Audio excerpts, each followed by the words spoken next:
Steve Saint کے لیے ہوابازی کوئی نئی چیز نہیں. ان کے والد جنوبی امریکہ میں ایک پائلٹ تھے جہاں انہوں نے اپنا بچپن گزارا. میں نے اپنا بچپن ایکویڈور میں ایمیزون کے جنگل میں گزارا جہاں کوئی سڑکیں نہیں اور زندہ رہنے کے لیے اڑنے کے علاوہ کوئی چارہ نہیں. اور اسی چیز کو مد نظر رکھتے ہوئے اسٹیو نے دور دراز کے علاقوں میں رہنے والوں کی تعلیم اور ترقی کے لیے آئی ٹیک کے نام سے ایک ٹیکنالوجی کمپنی قائم کی. ایسے علاقوں کے لیے جہاں ابھی تک سڑکیں یا ہوائی جہاز وغیرہ کی رسائی نہیں. اور ایسے علاقوں میں پہنچنے کے لیے اسٹیو نے ایک ایسے خواب کو حقیقت دی ہے جو آج بھی انسان کے لیے ایک خیال ہے.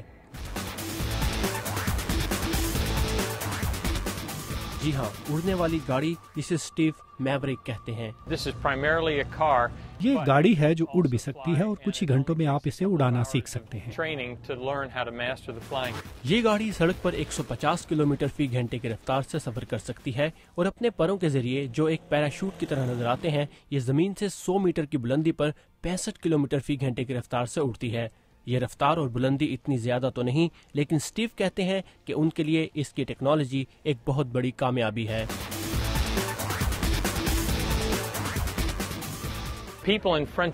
ہمارا مقصد سرحدی علاقوں اور امدادی سرگرمیوں کے لیے اس کا استعمال ہے، لیکن ہم کاروباری لحاظ سے یہاں امریکہ میں بھی اس کی فروخت چاہیں گے. جبکہ جہاز سازی کی کمپنی ٹیرا فیوجیا کی چیف آپریٹنگ آفیسر اینا ڈیٹرک کہتی ہیں کہ امریکہ میں ان کی کمپنی کے تجرباتی طور پر کیے جانے والے ٹرانزیشن نامی اسی طرح کے تصور کو بھی خاصی پذیرائی ملی ہے. ہم یہ دکھانا چاہتے تھے کہ اس تصور کے تحت ایک گاڑی اڑ بھی سکتی ہے اور 1 منٹ سے بھی کم کے وقت میں اس کے پر کھل سکتے ہیں اور بند ہو جاتے ہیں اور آپ اسے اپنے گیراج میں کھڑا بھی کر سکتے ہیں. اگرچہ یہ گاڑی ابھی تک تجرباتی مراحل میں ہے اور ان تجربات کے دوران ہی اڑی ہے، لیکن اب جبکہ دونوں تجربات اڑنے والی گاڑی کے خیال کو ایک ایجاد کی شکل دے رہے ہیں، ہوابازی کے ماہرین اور پائلٹس کا کہنا ہے کہ وہ اس کی موجودہ شکل سے مطمئن نہیں.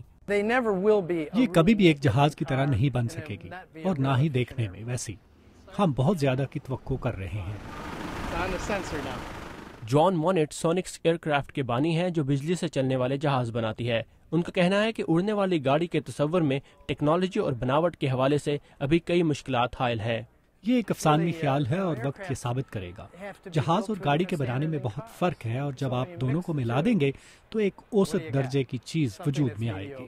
لیکن ٹیرا فیوجیا کی اینا ڈیٹرک اس سے اتفاق نہیں کرتی. جہاز اور گاڑی جیسے 2 مختلف سواریوں کے حوالے سے آپ بہت کچھ کر سکتے ہیں. ہمارے خیال سے ہم نے ان کے حوالے سے مسافروں کو سہولیات فراہم کرنے کے بارے میں سمجھوتا کر لیا ہے. ڈیٹرک کا کہنا تھا کہ ٹیرا فیوجیا کمپنی ٹرانزیشن جیسے تجربات کو آگے بڑھا رہی ہے اور اس کے پہلے مرحلے میں اگلے 18 ماہ کے اندر ہم اڑنے والی گاڑی عام صارف کے لیے پیش کریں گے جس کی قیمت لگ بھگ $2 لاکھ ہوگی. کین فور وا کے ساتھ ثاقب الاسلام، اردو VOA.